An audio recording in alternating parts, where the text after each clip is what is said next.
Hi, good evening, everyone, and welcome to Parents Engaging Parents Beloved Community Check-In. My name is Erica Beverett, and I'm checking in from the PEP office here in Newark, New Jersey. Excited again. Once again, we're going to have our guest on from the Community Food Bank of New Jersey, Sirine. She is a nutrition educator, and she's going to be sharing with us some food smarts so that we can get to know the do's and the don'ts of when it comes to consuming our food, preparing our food, and even shopping for our food. So excited to have that today. And then also, of course, I would love to share with you our mission, and our PEP's mission is to promote civic awareness and proactive community action based on the interests of parents and community leaders.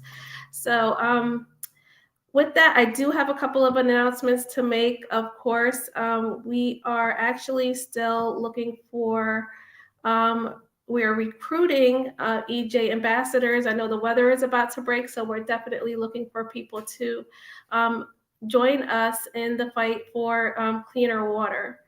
And a part of that is definitely just sharing with people that there is a program called the lead service line replacement program through Passaic Valley Water Commissioners. And what they are doing is in Passaic, in Patterson, in Prospect Park, we are looking, we are sharing the information that, and also Clifton, sorry. And we're sharing the information that they might possibly have a lead line there at their property. So what we're looking for folks to do is to have that pipe replaced, and that replacement would happen for free. So if you do see folks in the neighborhood that have a PEP hat on or a shirt, and they're knocking on doors and they're sharing flyers, is to let y'all know that you might be eligible for this lead service line replacement in your neighborhood.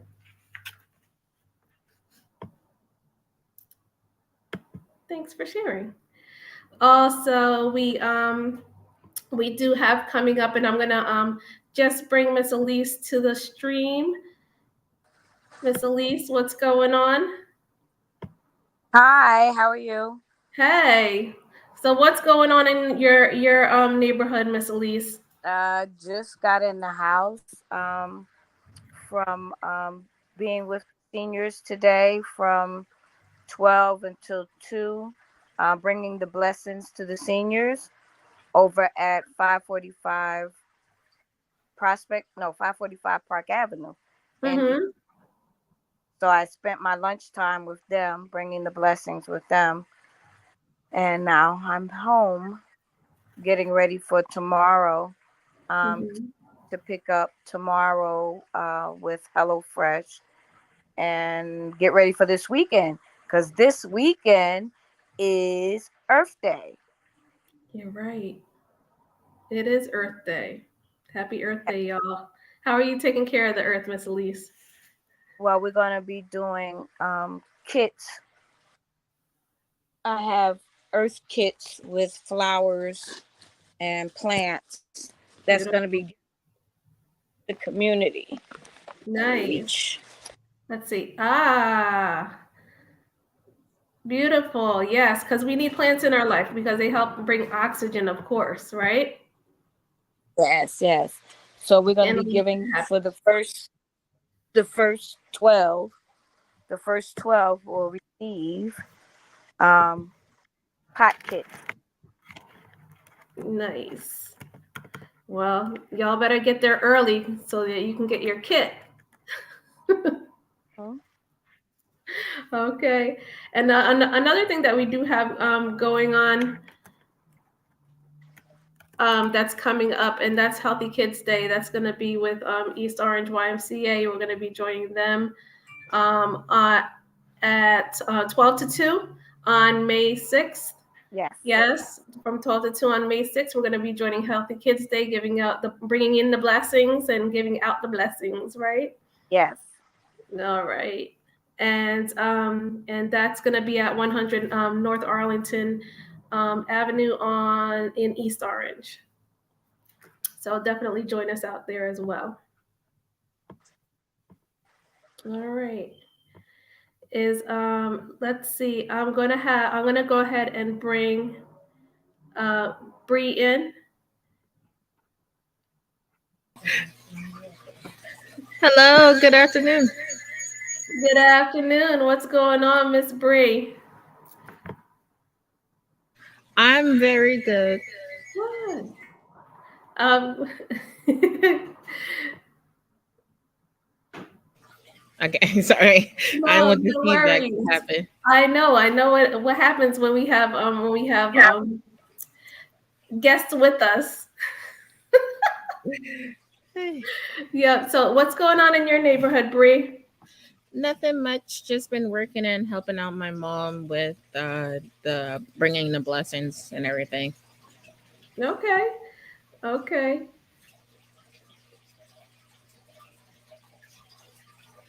And Was Are you surprised? You're looking surprised. Wait a second. Your birthday just passed.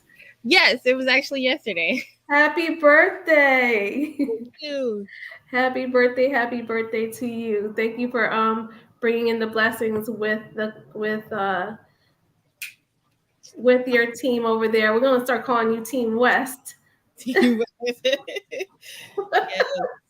Our whole group was down in Patterson. Giving out the blessings down at the Madison St. James Church. Yes, it was Madison Avenue Baptist Church. Yes, we joined um, Miss Shaniqua Lemon, who was a part of the League of Women Voters of Patterson, joined us, and they got some folks to register for voting. So we are excited that we did that because it's about to be that season again. Like, Yeah. we need to get it pop and get ready. To vote. I've been registered to vote since I turned 18. Yeah, same. So yeah, sometimes I think people don't realize that they can. So I was definitely glad that she was there and we were able to serve lots of people in the community. We served over 200 children. I know that. And it was 125 registrants or families that came through. So we were really glad to serve them. And we did not, let me tell you something. There's one thing we're bringing in the blessings. And our team here at PEP, we do not run out of food, okay? Not at all. Yeah, the truck was like really packed and everything. Like we literally had to like stuff everything and like pray it didn't fall out when we opened the door.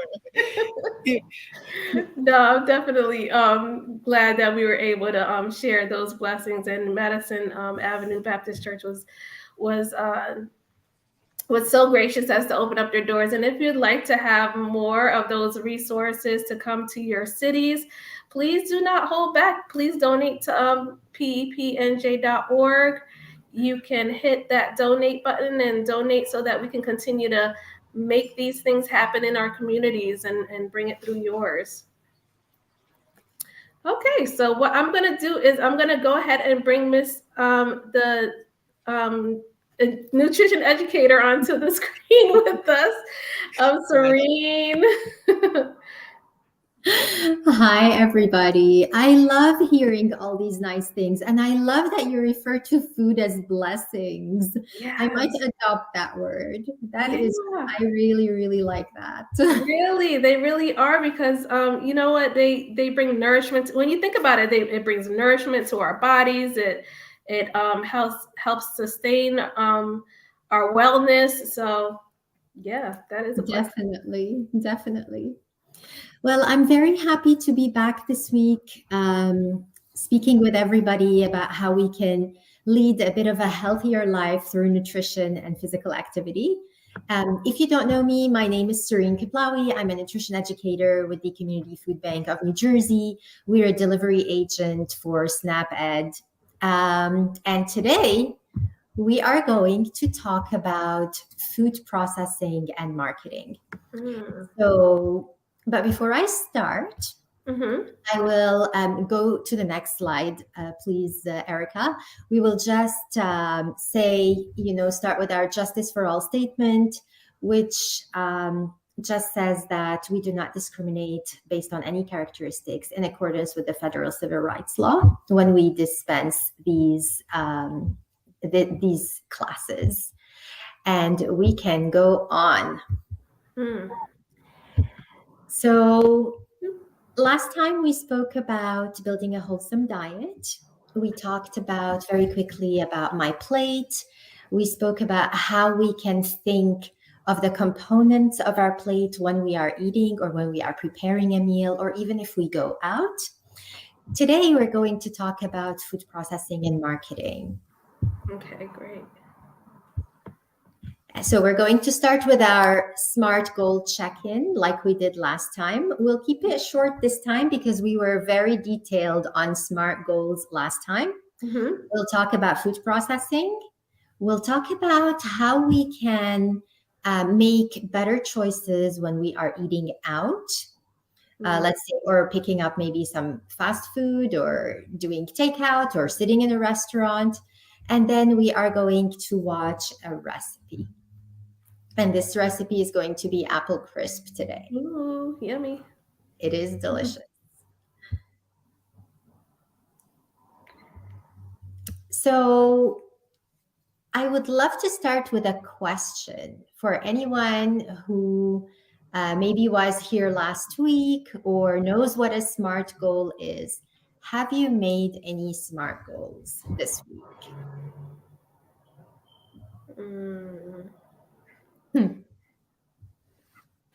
Ms. Elise, have you made any SMART goals? I'm going to add you to stream. Bree? I know Elise gave some good examples last time. She said she was going to slow down, if I'm not mistaken. Mm-hmm. And that meant that she was going to work from home, right, Elise? Yes. Okay. I did. I slowed down a little bit, not much though, but yeah. Okay. I think I did good. I got sweet potato fries with a burger instead of onion rings that I usually get. Okay, that's a healthier choice. Mm-hmm. Yes. Yeah. It was a real difference compared to the usual onion rings. The sweet potatoes was like a nice like a sweetness, and it wasn't too like heavy because like you know how usually like fries have you hit like Yes. Yes. Well, a lot of the time, we're going to talk a little bit more about this, is processed and fast foods are deliberately made to be tasty. They're made to be high in fat, high in salt. And so you really enjoy them when you're having them. Mm-hmm. But the feeling that they give you after a while, whether it be you're too full, or maybe you're a bit sluggish, or maybe you're a bit tired, that is actually a real thing. But we are going to get to that. So what would be some reasons that we would eat fast or processed foods? Like if you were like too busy to cook and you're like in a rush, or like it's too like too late to cook and you don't want it too hot in the house, especially if it's during the summertime. You could just like go out, get something quick, and that's why a lot of people choose. Or if they're bored, I know when I'm bored, I like to eat. So sometimes it's time. Time could be a factor. You don't have the time. You're at work all day. You come back home, you don't feel like it. Sometimes it could be you're tired. Sometimes we only have in our repertoire just a few recipes and we put these on repeat. And yes, we can get bored. And so getting something from the outside that is a bit different, something that we wouldn't make, it would be an option. And would you say that you prefer fast or processed foods over home cooked meals? Well, that's a question for everyone. Like home cooked foods, because my mom can cook. I love when my mom cooks. I do prefer home cooked meals, but there is like certain meals that I do prefer when it comes to fast food. Well, I wouldn't call it fast food. Like ramen is Okay. like Korean ramen is like my go-to, or kimchi, which is still Oh, healthy. I yes. love kimchi. Yes, kimchi is delicious. For those who don't know what kimchi is, it's a fermented cabbage that is prepared in the Korean culture, and it is it can be quite spicy. And I remember once I went to a Korean colleague years ago, and she actually kept a special kimchi fridge in her home because it's a different temperature for the fermentation than a regular fridge. It has to be a bit warmer. But yes, that is a staple in Korean culture, and it is very healthy for you. It's got a lot of good live cultures, kind of like yogurt, different cultures, really good for gut health. Yeah, I always have like a big jar in the house. Like I finish it Ooh. all by Good for myself because my mom you. doesn't eat. And my mom doesn't eat kimchi. She thinks I'm weird when I eat all of that type stuff. But I usually like order it, and it comes in a big jar, and it'll be done by like in like 4 days. Oh, good for you. I Mm. think a lot of people find it a little bit different as well because it has a smell due to the fermentation. It's a bit funky, but not in a bad way. It's just something that you kind of, I think it's acquired taste, right? Something you get used Yeah. to. Yeah. All right. I would really rather, of course, home cooked meal, but I know that one of the reasons why some people do resort to fast food because it might even be cheaper than going to the supermarket and buying the whole food at in some instances. Like when we're thinking about um, folks in the city that might just have like the bodega that's next to them, and a lot of the things are marked up. Um, it might be cheaper to just go to the local um, fast food restaurant and just go. I'm not going to say their names, but because I'm not endorsing them, No names but we here. all know who they are. And so a lot of times I think that because because it's a lot cheaper sometimes just to feed the family, they'll just go for the fast food. And that's a very valid point. Um, it is again, we're going to come to this in a bit, but yes, fast food doesn't take doesn't cost a lot, and it doesn't cost the producer of it a lot either. So it is easy to produce in big batches, and it is easy to sell because it is highly palatable, which means it is very tasty. But there are ways, even if you live in the city, let's say, there are ways. City, are we talking New York, or are we talking like here in New Jersey still? Yeah, New Jersey, any urban area, like a lot of times there's not In general, necessarily large supermarkets available. that's true. Yeah.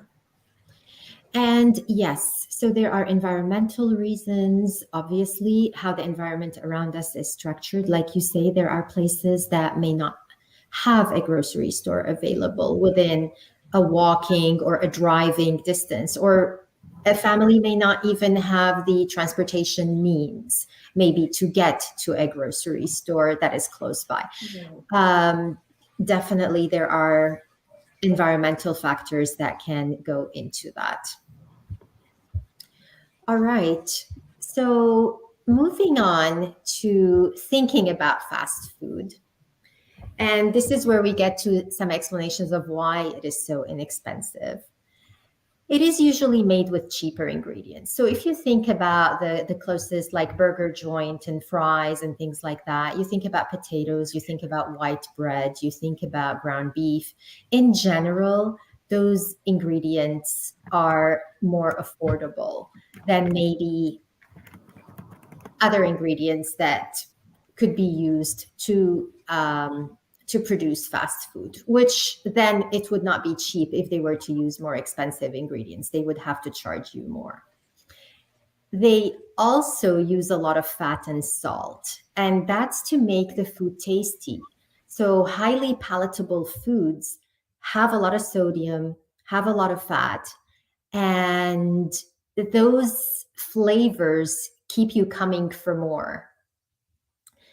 And they tend to have fewer nutrients because they tend to have less vegetables in general, and less grains, and less fruits. So they rely mainly on sources of carbohydrate and fat. And eating too much or eating fast food regularly over years and years and years. And if you all remember, last time we talked, when we were talking about health, we said that our health is a product of our habits over a long time.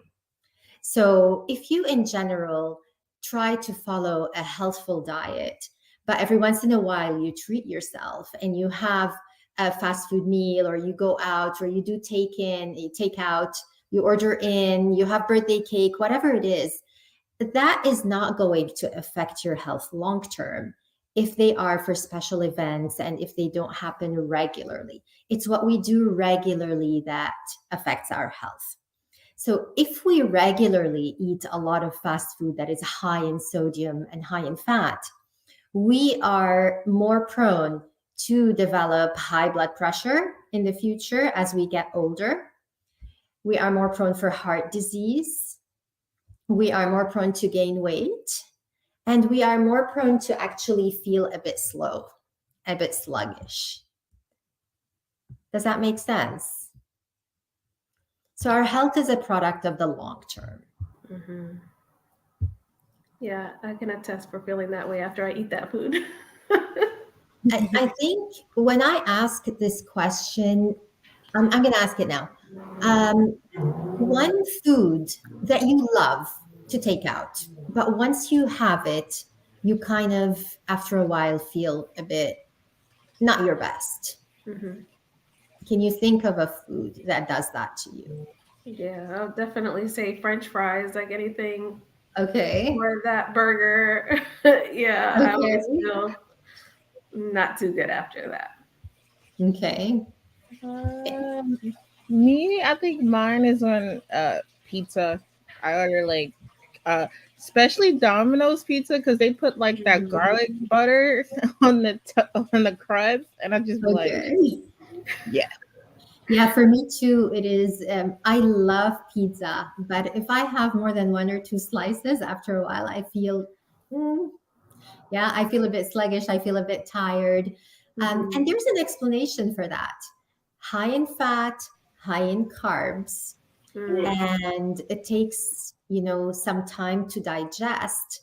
So your system is putting in quite a bit of effort to digest that food, and it directs all your circulation and your blood to your digestive system. So you feel a bit slow, you feel a bit tired, and that is a normal response when you have a very satiating meal. Mm-hmm. So when we're talking about food processing, does anyone remember maybe from last time a little bit, we spoke a bit about processed foods versus whole foods? Yeah. Mm-hmm. Definitely. So we said that whole foods are mainly unprocessed. They come in their natural forms. We think of vegetables and fruits and fresh produce. We think of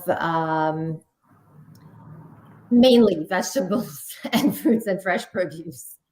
But when we talk about minimally processed foods, we're talking about foods that are close to their natural state, but they've just been processed a little bit to maybe turn them into something different. Kind of like I mentioned last time, popping corn. Mm-hmm. When you add a little bit of heat to actual corn kernels, they will pop and the inside comes out and they make a wonderful snack. They're still a great snack. They're still full of fiber, but you don't get that result unless you add some heat to it. when we talk about whole grain flour, for example, you're taking the wheat and you're processing it into a flour, but you're not removing the bran.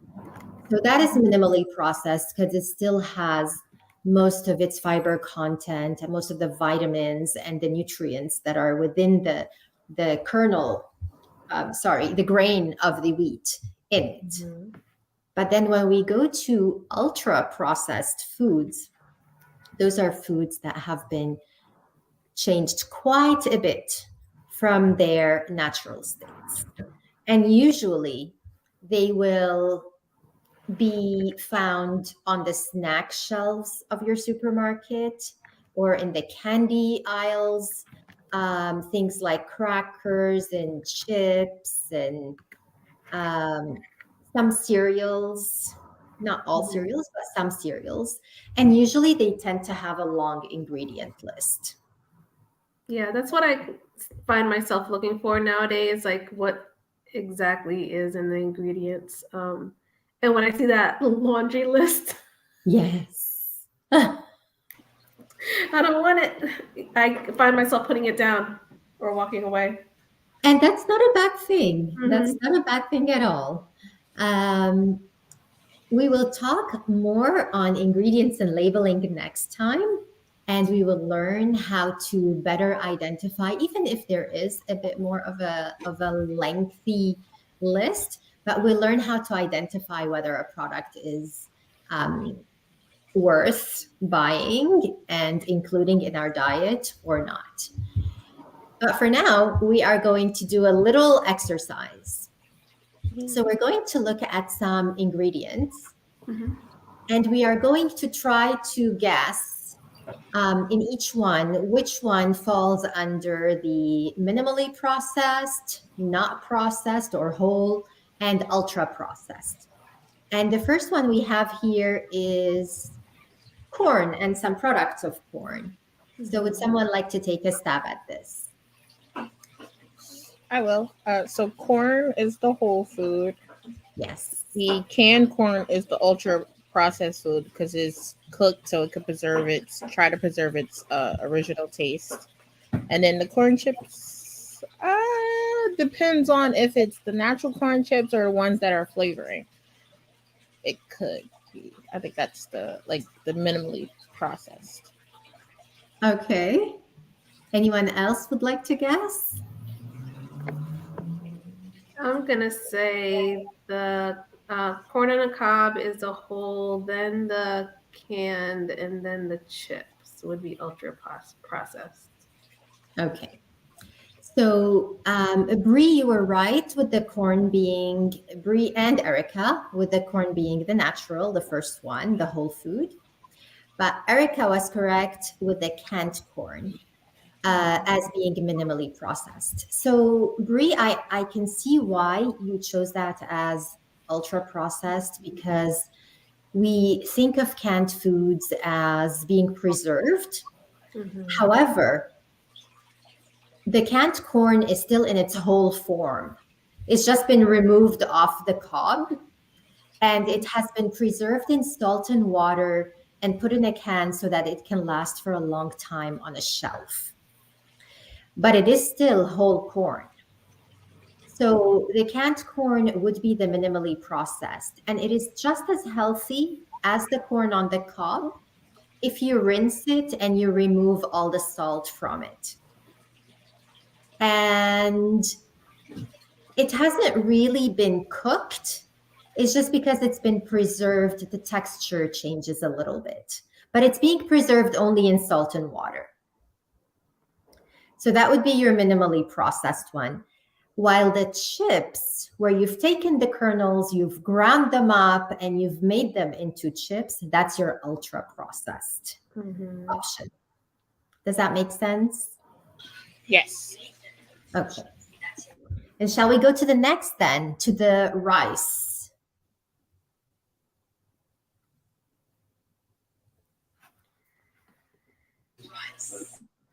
So I'm going to say brown, white, and then cereal. I think the same, yeah, brown, white, then cereal. Because Isn't like there's like aren't don't they bleed like turn the rice white? Yes. So you're both correct. So it's brown rice first, and it's brown because they have not removed the outer layer, which is the bran from it. And that is your whole food example.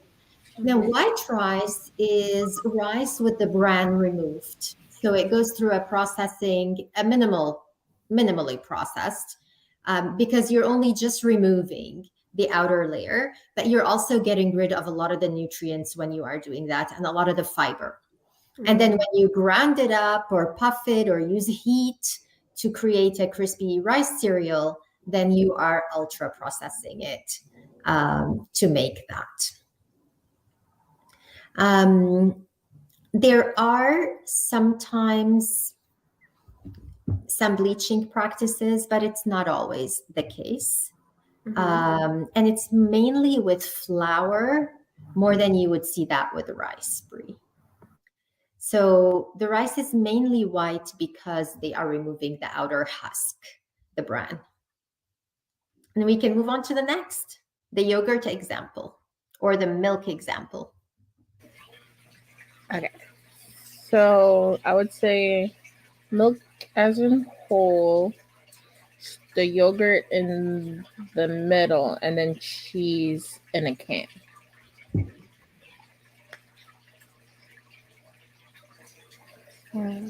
Yeah.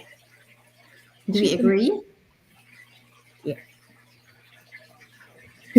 Well I done. believe, yeah, yeah. Well done. So our milk is our original, obviously. It's our original source of dairy here. And then yogurt is usually made through a life culture introduced to the milk that turns it into yogurt. And then cheese in a can is a very good example of an ultra processed food because it doesn't really resemble milk very much. It's been quite processed to get to that stage. And then going into the last one with the juice. Okay. So orange whole food. Then I would say orange juice, and then orange sports drink. Do we agree with that? Yeah, Yeah, that definitely. is correct. So your oranges, your orange juice, you're only just squeezing it, minimal processing. An orange sports drink contains very little orange juice in it. It's mainly water and electrolytes and some other stuff. So it is definitely ultra processed. So when we started talking, Brie, you spoke about making a healthier choice. You chose sweet potato fries instead of regular fries with your meal the other day or today. So, what are can someone, think of some other ways as well or examples where we can make healthier choices when dining out? Maybe swap out like because I know you can do like instead of the buns, you can do like a lettuce wrap. Yes, you could do that. So, swap out the white bun for a lettuce wrap, which is some vegetables. So, adding some vegetable to your meal. Yeah. Or substituting the fries with a vegetable like broccoli. Sometimes they give you that option. The option to do that, that is definitely a good swap. Maybe choosing like a grilled chicken than a fried chicken. Yes, choosing a different cooking method. So something grilled or broiled or something like that rather than fried. That is a very good swap. And then I think another way that could be helpful is cutting the portion in half, like not eating the full meal, but eating maybe half of it. So yes, if you have a big portion, that is such a good idea. You can either take the rest of it with you, for another time. Um, and like you said, just have half of it if it's a big portion. That is a very good, um, um, it's not a swap, but that is also a way to control or balance your meal while you're eating out. Any other ideas? Oh, sorry. I'm thinking also probably maybe not opting in for like the creamy sauces. I know that like looking at knowing how many calories or butter is included with with those type of sauces. That's true. Yeah. So maybe asking for your sauces or your dressings on the side rather than having them all over your plate or all over your salad. That's a very good way to also control how much fat you are intaking, because usually those sauces will be high in fat. Those are some wonderful examples. So let's see if we've covered. Yes. I was about to say before you put it, I was gonna say like choosing, like instead of choosing like really sweet stuff, sometimes like there certain restaurants or stores will have like a special tea or a lemonade that they made that's like better or less sweet. Yes. Yeah, so controlling, what you're drinking as well, or maybe let's say if you want a sweet tea or something like that, you can ask for the tea and then you can ask for the sugar on the side and you can control how much to put in it. Choosing water over sugar sweetened beverages is always a good idea. It's not always fun, maybe, to just have water with your drink, but maybe you can have whatever drink you like in a smaller quantity. You don't have to get like a big cup, for example. So it's not about limiting or not eating the tasty stuff. It's about having a bit more, being more mindful with the portions that we consume of these tasty foods. Because how much fun would life be if you couldn't eat out or take out a meal or order in? It wouldn't be fun, or have a soda every once in a while. Again, our health is a product of what we do on a regular basis. So doing these things every once in a while is okay. Choosing water over sugar sweetened beverages, or maybe consuming less sugar sweetened beverages, is a way. Dipping instead of pouring. Erica, you were on the, you hit the nail on the head with that one about the sauces. If the portion is large as well, you've already mentioned that. And using leftovers or adding raw vegetables to complete a meal. So if you're cooking at home, you could also do that, repurpose your leftovers. Or if you're bringing them in from a restaurant, you can add to them and make them a meal, and by adding more vegetables or fruits. And you could choose dishes, Brie, you mentioned that, baked, broiled, grilled, roasted, or steamed rather than fried. And you can split your entree with a friend or take the rest of it home to eat later. I like that idea. Oh, this looks like it's a heavy slide, but I promise it's easy to go through. So obviously, we don't live isolated in the world. We are always exposed to a lot of messages. And we are exposed to a lot of messages about food through marketing tactics that manufacturers, restaurants, supermarkets use. And we are constantly exposed to these that sometimes we don't even think about it. So we want to be mindful of how we are being influenced. And a lot of the time, for example, I'll go to the second point here with advertising. You might see something that says low fat or zero sugar or all natural Or I don't know, if you can think of other examples, please let me know. But if you actually look at the ingredients or turn the package over, so usually if you're in a supermarket and let's say you're going to buy a box of crackers and it says all natural on it, on the front, usually the front of the product is where companies can make any claim that they would like. They can say non-GMO, all natural, I don't know, whatever claim they want to put. What you want to do is turn the package over and look at the ingredients and look at the nutrition facts label, because there is where they are required by the USDA to actually say what really is in the product. The front of the package, they are not required. They can put whatever they want. Does that make sense? That's wild.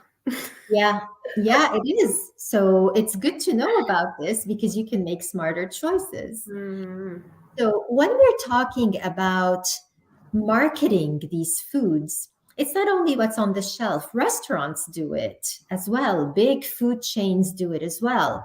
You might see ads on buses or in subway stations or on TV, you know. So we're bombarded by a lot of messages. They will, if you kind of look at the image on the right with the burger, the Baconator, you know, they will use big images so that they draw your attention to that product. They might show a family all sitting together consuming the product, so they might appeal to you on an emotional basis and kind of try to evoke a warm, fuzzy feeling with everybody sitting and enjoying it. That could be a tactic. And they might use celebrities to market it. This is the oldest trick in time. I'm going to date myself here now, but when, you know, Pepsi or Coke or whatever want to market their stuff, they'll always use, you know, a celebrity to do it. I remember when I was a kid, it was Michael Jordan. He was so big in basketball and he had a Coke commercial. So they will leverage pop culture in a way to market what they want, and so that kids can go to their parents and say, oh, mom, dad, I want to try this, I want to buy this, can I have this, so on and so forth. Yeah, they they attach artists. I know that hip hop artists to the food and name the hip hop artist food. This is their burger or this is their meal. Yeah. That is very true. They will have celebrities endorse their products. I know I've seen like a recent commercial with a soda brand, and it was they did a old school commercial with like Doja Cat, and it was like, what's the movie? I guess John Travolta is in it. Okay. Yeah. Saturday Night Fever? No, it was like him and the girl is dancing. Oh God. Yeah. Pulp Fiction, maybe. No, it's him and the girl is dancing. It's like, that's it? Yeah, Pulp Fiction. It's gotta be Pulp Fiction. Oh yes. That's an older movie. When you said Doja Cat, I don't want to do that.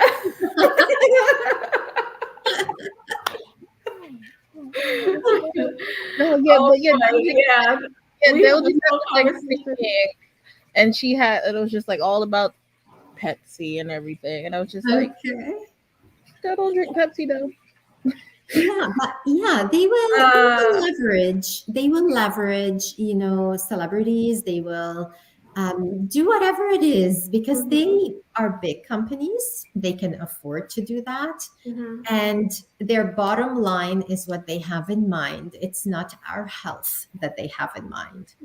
So, or they'll have athletes. I remember a lot of times there used to be athletes on the boxes. Yes. Yeah. Cereals.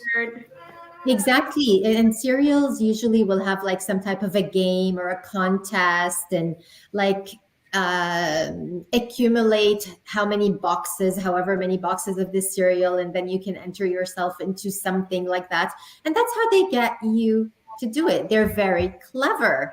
Supermarkets also, and I'm sure you know this already, will place products strategically around the store so that they can get you to buy them. So there's a reason why gum and Tic Tacs and chocolates are in the checkout line, so that when you're standing there with your 5-year-old or your 7-year-old, yeah, they do that with the kids cereal. They do that with the kids cereal. I know it's like a marketing, like it's like the cereal is meant to be like on the lower, like the kids cereal on the lower shelves. And like they was like the way the characters' eyes are, they're looking like the kids are looking up at the characters. Yeah. Placement on the shelf, how high the product is, depending on the audience, checkout lines. All the processed foods usually take the bulk of the grocery store, and then the vegetables and the fruits and the dairy and the meats are on the periphery usually. So who goes to the supermarket and just does the periphery? Very few people. Everybody, people will usually just go aisle by aisle by aisle by aisle, and they'll,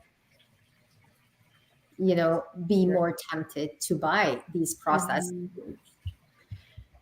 So thinking about how we shop, because we're usually getting those staples, which is like the produce, and then going to the meats and then milk.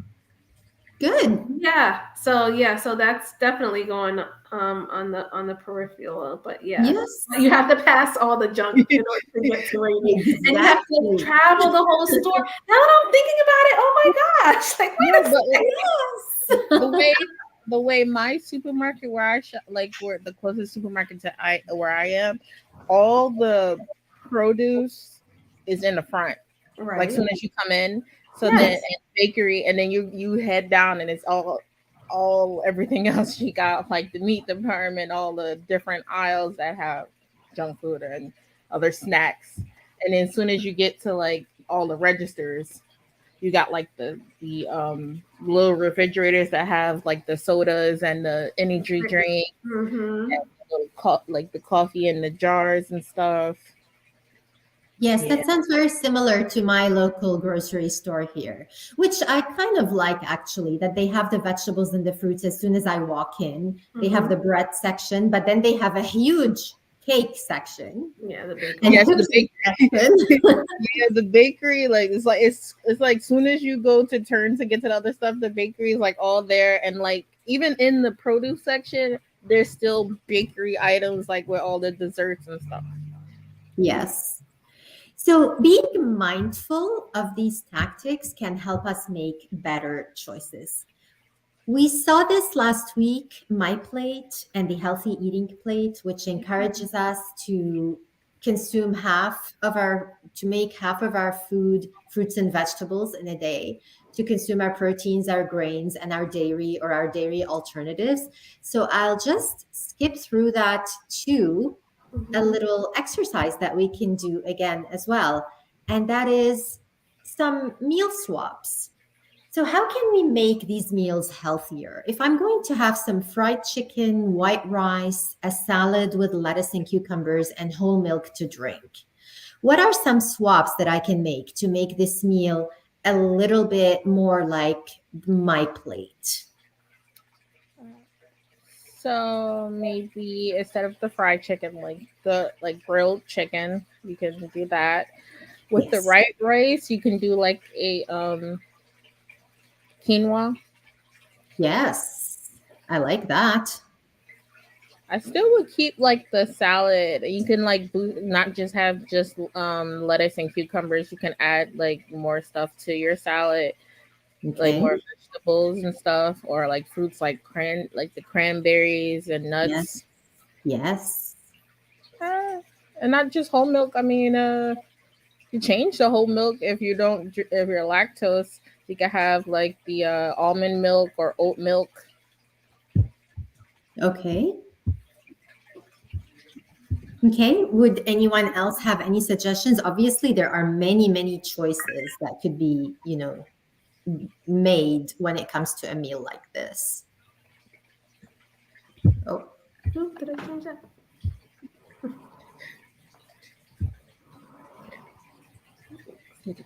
Yeah, I would say if it was like, are we on to meal number 2?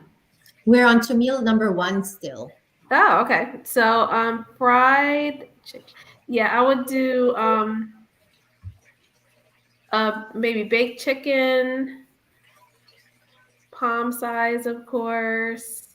Nice. I would do the brown rice. Okay. And salad with lettuce and cucumbers. I think that's good.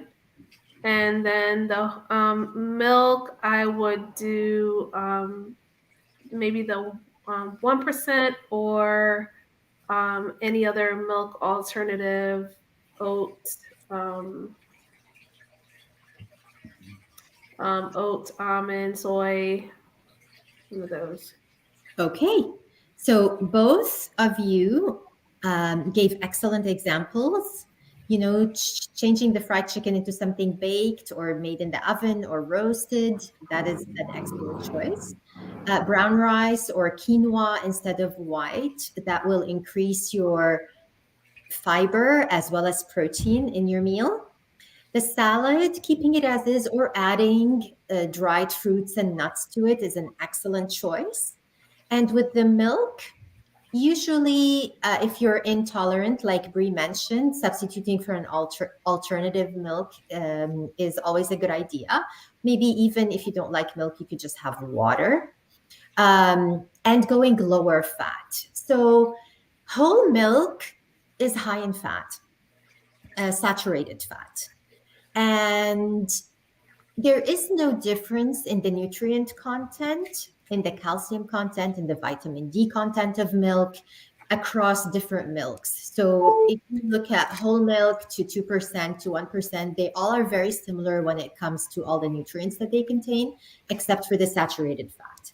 And we want to keep our saturated fat low throughout our day because saturated fat is a risk factor for cholesterol levels in the blood. It raises our cholesterol. So opting for a 2% or a 1% is a better choice over the long term. If milk is something like my children, they drink milk with their dinner every night. Over the years, we've switched to a lower percentage because this is something that is, ongoing in our household. It is something that we always do have milk. And again, our health is a product of what we do on a regular basis. Okay, so let's go to the second meal. Hamburger on white bun, French fries, and a milkshake. Okay, so maybe turkey burger. Okay. On a you can do like one of those like a pita. Okay.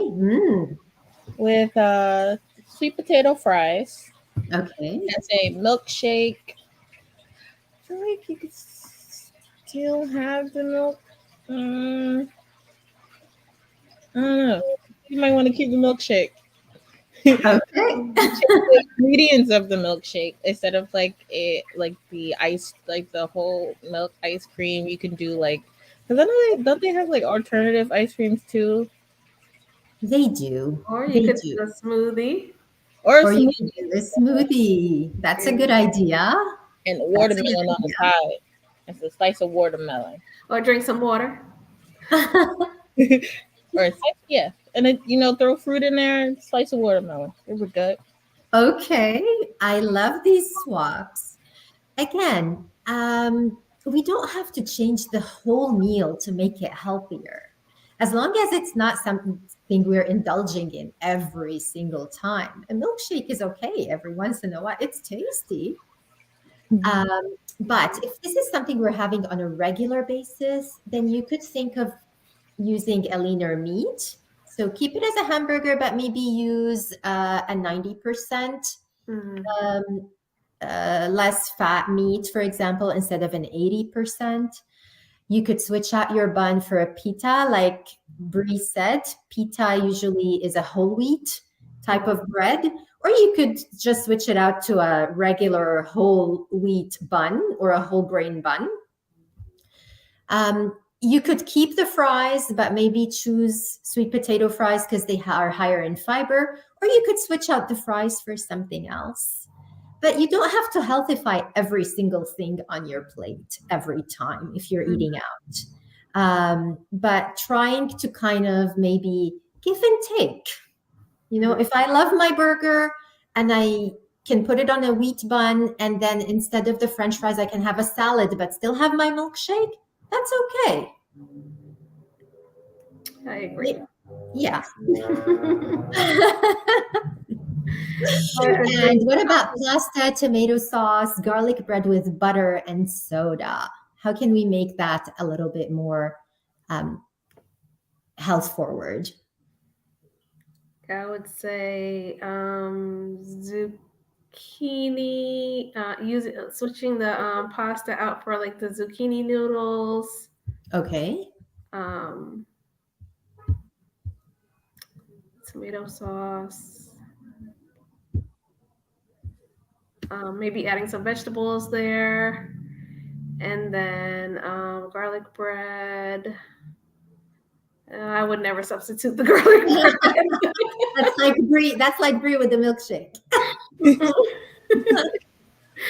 And then the soda can be a 100% juice or water. Wonderful. Any other suggestions? I know they have they have a brand of veggie pasta now. Yes. You do that. I still want tomato sauce. Like you said, Eric, we put vegetables up in there. Maybe the garlic bread instead of butter, maybe like a different oil. Okay. Yeah. Maybe olive oil. Yeah. That's heart healthy, rich in monounsaturated fats. Still go soda, but I like soda with no dye. So I usually do like a Sprite or a ginger ale. Okay. So would you have a diet soda or a regular soda? I don't like diet soda. Okay. I know the sugar content's pretty high, especially like the sugar in the tomato sauce too. It's a lot of sweet. So you can always go with half of that, right? You can reduce your portion if you like soda so much. Instead of having a whole can, you could maybe have half. That could be an option. So when we're thinking about this meal, we're looking at it, and there's pasta and bread, so it's quite heavy on the grains or on the carbohydrates, and then there's tomato sauce, which is a bit of vegetable, so it's missing protein and it's missing grains. So substituting the pasta for zucchini noodles, like Erica said, would increase the vegetable definitely content of this. And maybe using whole grain bread to make your garlic bread, that could increase your grains. Maybe if you are not into vegetable pastas, you can substitute for a chickpea-based pasta or a whole grain or a whole wheat pasta. And that still will give you the satisfaction of having your carbohydrate source, but it will be more filling. And so you will tend to eat less of it. And it's higher in fiber. Definitely olive oil is a great choice for the garlic bread. And substituting the soda for another drink, or maybe drinking a diet version or less of the sugary version, is also a great swap.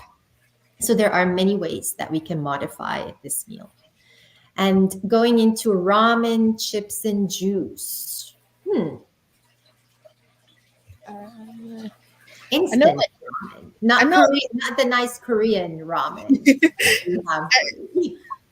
I know with ramen, technically it's supposed, like, one packet of ramen is 2 servings. So technically you're supposed to split it, and even with a little packet, but no one does that. No one really does that. So you could probably still do the ramen noodles, but put less of the packet, because it has a lot of sodium in it. It does. Chips, you could do it like you can still have regular chips. They do baked chips, or you can have like the kettle cooked chips. And then juice. I like apple juice, 100%, like the 100% juice, cranberry juice. I still keep juice. Depends on the juice. Okay. I just want to get to Elisa's question because she asked, going back to the pasta, she said, what about gluten-free pasta? Gluten-free pasta, Elise, is basically pasta that is made without the wheat. So it could be chickpea or lentil-based or rice. But I don't think you find rice-based. Well, you do rice-based noodles in Asian stores, but in regular stores, gluten-free pasta will be mainly lentil or chickpea-based, and those are wonderful. They're very high in fiber, and they're made out of legumes. So if that is a good choice too. So going back to the ramen, we see that this meal, if we're going to think about my plate, is very rich in the pasta portion, which is your grain. And then you have the chips, which is like a ultra processed potato. And so we're missing quite a few ingredients that ideally we would love to have in every meal. We're missing a source of protein. We're not seeing any eggs. You know, when you buy these instant packets, packet ramens, it's mainly the noodles and the broth. So we're not seeing any protein source in here, no meat, no fish or poultry or egg. We're also not seeing any vegetables in here. You want to get on? Sorry? Oh, no, I was asking my mom, did she wanted to add something? Okay. So we're missing the vegetables in this meal as well. Oh, yeah. So you could do bean sprouts.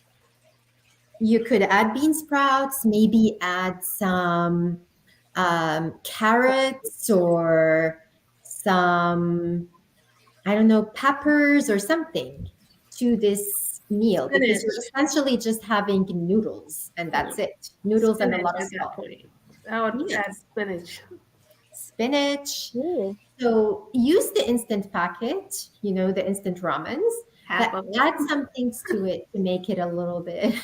Yeah, they have so much salt. Like, it's unbelievable when I think about how much they do eat those. And then like now I cannot. They do. Yeah. And actually, honestly, you are better off maybe buying in the grocery store, you can buy pots of broth, or you can buy a box of low sodium chicken stock and then just put your ramen noodles in that instead of using the packet. They are very high in salt. And I actually think that this whole meal should be just flipped and made into the whole thing out. Just use the noodles. Add some veg. Noodles are fried, right? Are the noodles fried beforehand? What is that? Are the ramen noodles fried beforehand? They are just dried. No, they are not fried. They are just dried noodles. Because don't they usually have like an oily kind of base? Like, I know that they kind of like, when you cook them, you see oils come out in the water. Just by themselves, they might have some oil into the dough, kind of like, but that's probably minimal. I wouldn't worry too much about that. I'd worry more about the packet that comes with it, with the salt. All right, and the last one, stir fry with beef and white rice. We gotta get our veggies in there. We gotta get our veggies in there. Yes. Yeah, like shredded carrots, the bean sprouts. I know we usually add like peas, peppers,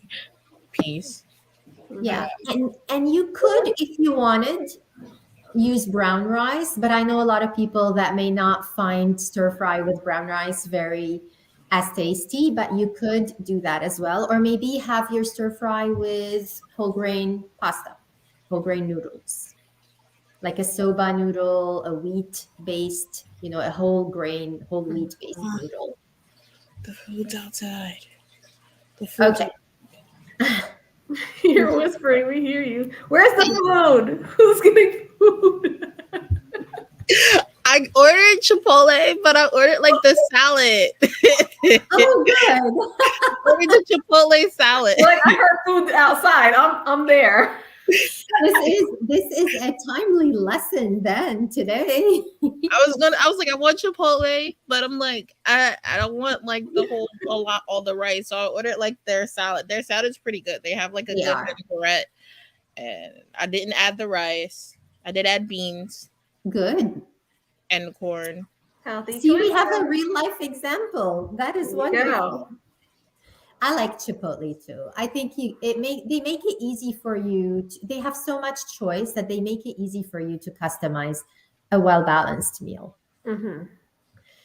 All right. And so moving on, and we've already discussed this, so I won't go through this in detail, but just think about choosing whole foods whenever you can. They fuel us. They contain the protein, the fiber, the vitamins, and the minerals that we need to function well throughout our day. Try to plan your breakfasts and your lunches specifically, because most of the time for breakfast and lunch, if we're working, we are outside and we tend to order more or tend to go for fast food more. So try to plan those.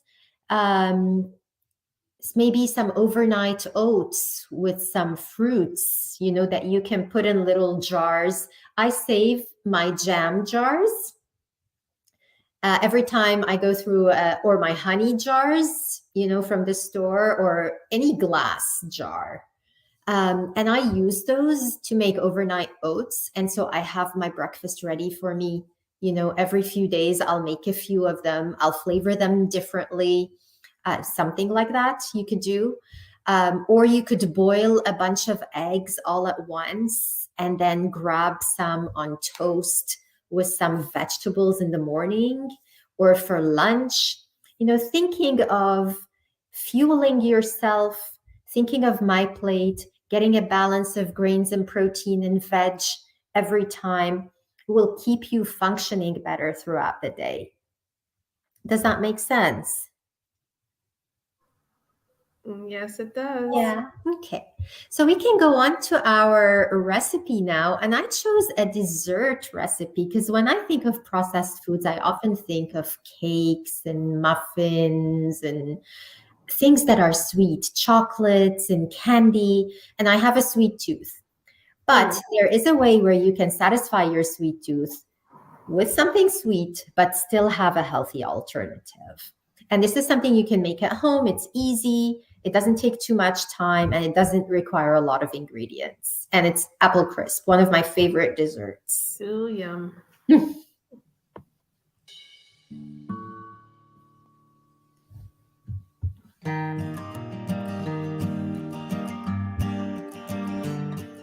Nothing smells more comforting than a hot, fresh out of the oven fruit crisp. Hi, I'm Chef Amy, and today we're making apple crisp. We'll start by preheating our oven to 350 degrees Fahrenheit. Then we can lightly grease a baking dish. Now we'll mix together flour, rolled oats, both white and brown sugars, a pinch of salt, and once that's combined, add a third cup of canola oil and mix again. I'm using white whole wheat flour, but you could also use regular whole wheat or all-purpose flour. So we'll go ahead and cut our apple into dice. Leaving the skin on allows you to get a lot more fiber, and it also adds color and a little bit of texture in your recipe. Now we're ready to add our apples into our baking dish. I love Pink Lady and Golden Delicious, but you can use any type of apple for baking, or you can use fresh berries. A combination of strawberries, blueberries, blackberries, raspberries all work really well. Now we can spread our topping right along the top. You can bake this for approximately 45 minutes or just until the apples are tender and the topping is golden. So there you have it, our delicious apple crisp. This is the perfect finale for your next holiday dinner or a great simple dessert to enjoy any night of the week. For this and other delicious recipes, check out the USDA's What's Cooking website.